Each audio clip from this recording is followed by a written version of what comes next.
Eighth ಮಂತಲ್ಲಿ ನನ್ನ daily routine ಯಾವ ಥರ ಇರ್ತಾ ಇತ್ತು ಅಂದರೆ, ನಾನು ಏಯ್ತ್ ಮಂತಲ್ಲಿ ನಮ್ಮ ಅಮ್ಮ ಮನೆಯಲ್ಲೇ ಇದ್ದೆ. ಸೊ ಸೀಮಂತ ಶಾಸ್ತ್ರಕ್ಕೆ ಏನೇನೆಲ್ಲ ಪ್ಲ್ಯಾನ್ ಮಾಡಬೇಕು ಅಂತ ಅಲ್ಲೇ ಪ್ಲ್ಯಾನ್ ಮಾಡಿಕೊಂಡೆ ನಾನು. ಸೊ 9th ಮಂತ್ಗೆ ಬಿದ್ಮೇಲೆ ಸೀಮಂತ ಮಾಡಬೇಕು ಅಂತ ಮನೆಯಲ್ಲಿ ಎಲ್ಲ ಹೇಳ್ತಿದ್ರು. ಸೊ ಅದಕ್ಕೆಲ್ಲ ಪ್ಲ್ಯಾನ್ ಮಾಡ್ತಾ ಇದ್ದೆ ನಾನು ಯಾವ ಥರ ಮಾಡ್ಕೋಬೇಕು ಅಂತ. ಆ್ಯಂಡ್ ಯಾವಾಗ ಡೆಲಿವರಿ ಆಗುತ್ತೋ ಗೊತ್ತಿಲ್ಲ, ಪೇಯ್ನ್ ಯಾವಾಗ ಬರುತ್ತೋ ಗೊತ್ತಿಲ್ಲ, ಮತ್ತು ಯಾವ ಥರ ಎಕ್ಸ್ಪೀರಿಯೆನ್ಸ್ ಆಗುತ್ತೋ ಡೆಲಿವರಿ ನನಗೆ ಅಂತ ತುಂಬ ಎಕ್ಸೈಟೆಡ್ ಆಗಿದ್ದೆ ನಾನು. ಆ್ಯಂಡ್ 7th ಮಂತ್ಗೆ ನನಗೆ ಕ್ಲಾಸಸ್ ಎಲ್ಲ ಹೆಂಡಾಯಿತು. ಅದು 1 ಇಯರಿಂದ ಇತ್ತು ನನಗೆ, ಇವಾಗ ಮುಗೀತು. 8th ಮಂತಿಂದ ಫುಲ್ ಫ್ರೀ ನಾನು. ಮತ್ತು ಇನ್ನೇನು 1 ಮಂತ್ ಅಷ್ಟೇ ಬಾಕಿ ಇರೋದ್ರಿಂದ ಡೆಲಿವರಿಗೆ ನಂಗೆ ಏನೇನು ತಿನ್ಬೇಕಂತ ಇದೆಯೋ ಎಲ್ಲ ನಮ್ಮಮ್ಮ ಕೈಯಲ್ಲಿ ಮಾಡಿಸ್ಕೊಂಡು ತಿನ್ಬಿಟ್ಟೆ ನಾನು.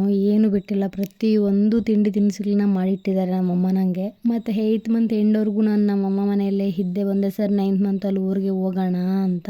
ನಮ್ಮ ಮನೆಯವರಂತೂ ತುಂಬಾ ಕೇರ್ ಮಾಡಿ ತುಂಬ ಪ್ರೀತಿನ ನೋಡ್ಕೊಂಡಿದ್ದಾರೆ ನನ್ನ ಪ್ರೆಗ್ನೆನ್ಸಿಯಲ್ಲಿ. ಮತ್ತು 8th ಮಂತಲ್ಲಿ ಏನೂ ಚೇಂಜಸ್ ಆಗಿರಲಿಲ್ಲ ನನಗೆ. ಕಾಲು ಊತ ಆ ಥರ ಏನೂ ಇರಲಿಲ್ಲ. ಫೇಸ್ ಮಾತ್ರ ತುಂಬಾ ಗ್ಲೋಯಿಂಗ್ ಆಗಿ ಕಾಣ್ತಾ ಇತ್ತು. ಮತ್ತು ಬೇಬಿ ವೆಯ್ಟು 2.5 kg ಇತ್ತು 8th ಮಂತ್ ಅಷ್ಟೊತ್ತಿಗೆ. ಮತ್ತು ನಂದು ಒಂದೇ ಕಂಪ್ಲೇಂಟು, ಹಾಸ್ಪಿಟ್ಲಲ್ಲಿ ನನ್ನ ವೆಯ್ಟ್ ಜಾಸ್ತಿ ಆಗ್ತಾನೆ ಇತ್ತು, ಕಂಟ್ರೋಲ್ ಮಾಡಿ ಅಂತ ಹೇಳ್ತಾ ಇದ್ರು ನನಗೆ.